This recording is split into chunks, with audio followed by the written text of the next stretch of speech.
ginataang tuna. Magisa lang tayo sa mainit na mantika ng luya.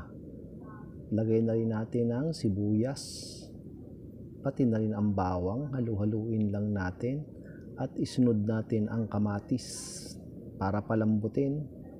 Pagkatapos ilagay na natin ang isdang tuna at lagyan natin ng suka. Pagkakulo, ilagay natin yung talong. Iayos lang natin mabuti.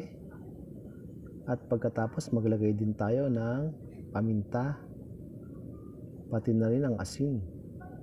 At isunod natin ilagay yung pechay, ayusin natin mabuti at isunod natin ang siling haba at si Coco Mama. Pakuluin lang natin hanggang sa maluto. At ito na mga kapares, maglabas na kayo ng kanin.